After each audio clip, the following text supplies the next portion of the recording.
This one was directed by McGowan under his directorial pseudonym of Joseph Surf.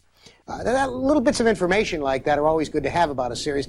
And if you need more information regarding the series, The Prisoner, you can write to 6 of 1, which is the Prisoner Appreciation Society, at 871 Clover Drive, North Wales, Pennsylvania, 19454. Make sure you send them a self-addressed stamped envelope, and they're going to send you back a free information kit, which is filled with articles, interviews, all the secrets of Patrick McGowan's secret sex life. They'll also answer, or try to answer for you, any questions you might have about the series, no matter how arcane, no matter what bit of minutiae you need to know. On the other hand, you could try and get a life or get an honest job. We're coming up on the next episode, which is number 12, Hammer into Anvil. We'll be back. You'll be back. Welcome to the Sci-Fi Channel.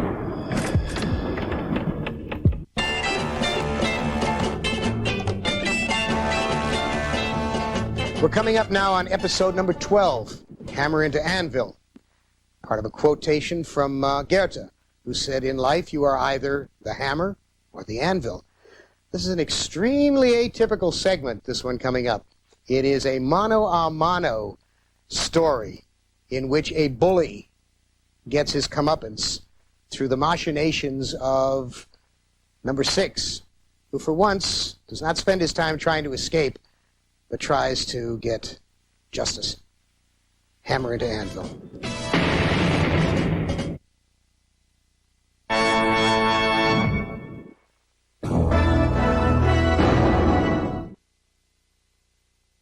Now, if you look closely in this last episode, Hammer into Anvil, you saw Humphrey Bogart doing one of his rare cameo appearances. It's very, very fleeting and very, very quick, but I think if you look back on it, you'll like it a lot. Now, we want you to pay close attention to number 2 in this one that just went by, which of course has gone by, so you can't pay attention to it. But the guy who played number 2 was an actor named Patrick Cargill, whom you saw earlier in the episode called Many Happy Returns. He was one of the British Home Office Secret Service flunkies, the one playing Thorpe, who didn't believe what number 6 had to say. And as a consequence, he was condemned to come back in this episode and get the crap kicked out of him by number 6. We're going away now, and we're going to go into our next episode, which is Do Not Forsake Me, Oh My Darling. Join us now at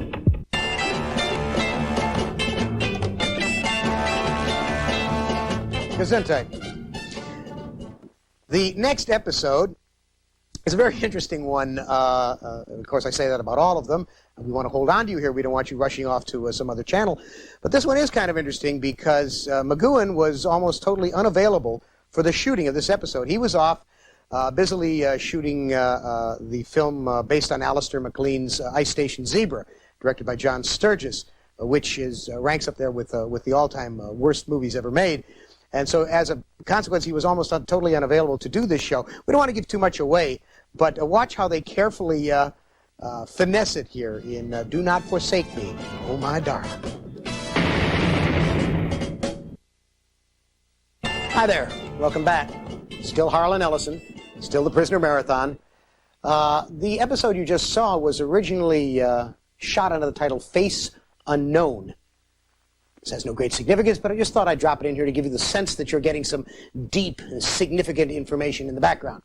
The next episode that we're going to be doing, that's if Uncle Wiggily doesn't fall into the chamber pot and get himself flushed down into the ocean, is going to be what? I can't remember the title of it, but someone I'm sure will tell me. What is the title of the next one? It's called Living in Harmony. Do enjoy. Enter.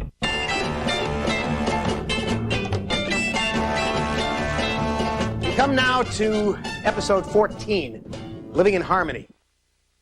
This one was not only produced by David Tomlin, because he was the producer, it was also written and directed by David Tomlin. This was his baby.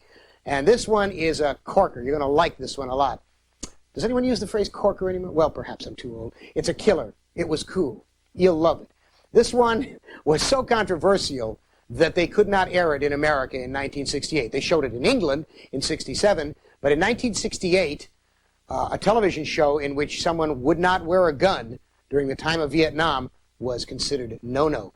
There's also a lot about hallucinatory drugs in this. It's a very interesting show, very controversial, and it has been seen here since, but not in its entirety. We now show it to you in its entirety. Episode 14, The Prisoner, Living in Harmony. The actor who played the kid, Alexis Canner, will return. His performance was apparently so affecting to McGowan that he insisted that he be written into several more episodes. And you'll see him in the very next one, which is called The Girl Who Was Death. Now, that was in the 60s. Today we would say The Woman Who Was Death, or The Ms. Girl Who Was Death, or The Person Who Was Death.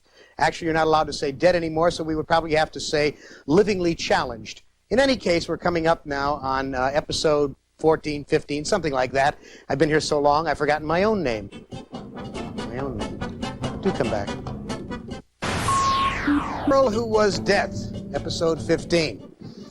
This one is kind of interesting because even though McGowan had done Danger Man, a.k.a. Secret Agent, he kept denying, and he still does deny, depending on what his mood is, I suppose, that number 6 is actually John Drake, the secret agent from Secret Agent. He kept saying, no, it's a different person entirely.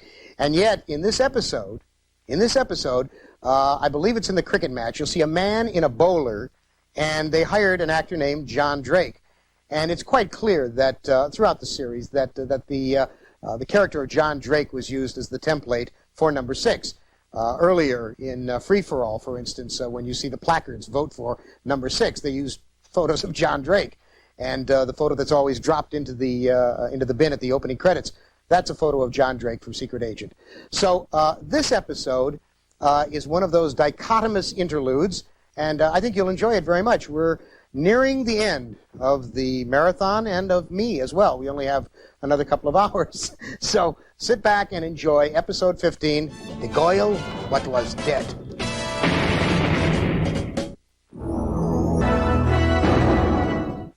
The Girl Who Was Death. Life in the village. It's a lot like this.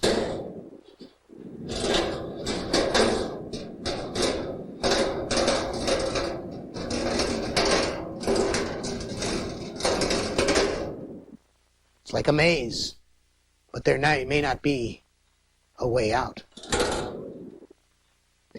We're coming now to the last 2 episodes. These 2 were intended as the culmination of the plot. You will learn everything you wish to know. In fact, you'll learn more than you wish to know. Please come back. What you've been waiting for is about to happen. The solution to the puzzle of the village. The last 2 episodes of The Prisoner. We're rounding the last turn. We're heading into the straightaway, going down to the finish line. These are the last 2 episodes. Now, you may think that these 2 were shot back-to-back. They were not. There was 6 months in between. The first one is called Once Upon a Time, which is a great dopey title. The original title of this was Degree Absolute, and it is a perfect title for it. I want you to forget the title Once Upon a Time. Remember Degree Absolute. Leo McKern returns as number 2 in this, and it is a bravura performance. This is one of the nicest sustained bits of acting between McGowan and one of his compatriots, as you will see in the entire series. Take a look at these episodes. Look at the way they're shot. It took about 6 weeks to shoot one of these, which was a long time for television. Usually a television episode is shot in a week, 10 days max. These things were very expensive, and they were shot absolutely beautifully. Watch carefully, because we're coming into the explanation of what it's all about in the village. I'm not saying you're going to understand anything, but this is what passes for the explanation. We come now to Degree Absolute, no matter what they call it. Episode 16, The Prisoner. How about that? You like that one? Number 2 is dead. Leo McKern is dead. Number 6 is about to meet number 1. Both of these episodes, both the one you just saw, Degree Absolute, and the one that's coming up, Fallout, which is the finale, were written and directed by McGowan. They are his answer to all of the questions of the allegories. Now, this is probably one of the reasons that Markstein left the series, because it gets more and more surreal as it goes along, more and more science fictional, which is why you're seeing it on this channel. It gets more and more weird, and this episode is so weird that if it were a person, it would probably be Timothy Leary. So we want you now to watch the final episode of The Prisoner, Fallout. Alien Nation. My name is Harlan Ellison, in case those of you who were here earlier have died and come back in a different form, possibly as Shirley MacLaine. This is the last episode. This one is called Fallout. Now, in this one, you will probably be more confused than you were when you came into the show. It's supposed to be the solution. But in fact, McGowan never really wanted there to be an explanation. He wanted to be strange and open-ended. Leo McKern is dead, we think. He may not be dead. Number 6 may not be number 6. Number 1 may not be number 1.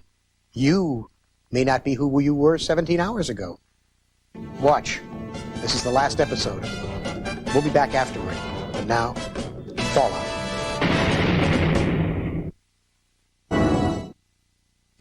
And so, the saga of The Prisoner comes to an end. Maybe.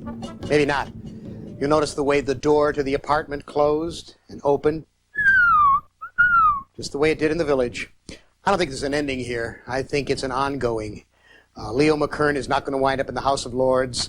That strange little man with the flower in his hat is not going to get to a safe haven hitchhiking on the Autobahn or wherever he was. And the prisoner, even if he goes inside his old apartment with the butler, played by Mr. Muscat, does not look as if he's safe. No openings, no closings, no openings, no closings. No beginning, no end. It is a Laoconian serpent swallowing its own tail. I think that's what we're intended to think of it, that it's just like life. It has no beginning, it has no end. It just keeps chugging on down. But in any case, you've seen all of the episodes of this most extraordinary television series. It had an enormous impact when it was first aired, and it continues to have an impact 25 years later, not only because of the exuberant acting and the brilliant scripting and the excellent direction, but because it has a universality, a feel to it. It talks to the paranoid in all of us, the conspiracy theory loony in all of us. And for those of you who are real conspiracy loonies, we suggest that you can write for more information about The Prisoner. And you can write to 6 of 1. That's the Prisoner Appreciation Society. It's filled with articles, it's got interviews, newspapers, bits of fish head. It's wonderful. It's a wonderful thing. No home should be without it. They'll also answer for you any of the weird questions that you want to ask them about, like, why was there an 8 mask inside the black and white mask inside number 1, and why does number 1 look like Patrick McGowan, who is fighting number... Don't ask me. I don't work here anymore. My time is done. 20 hours is more than enough.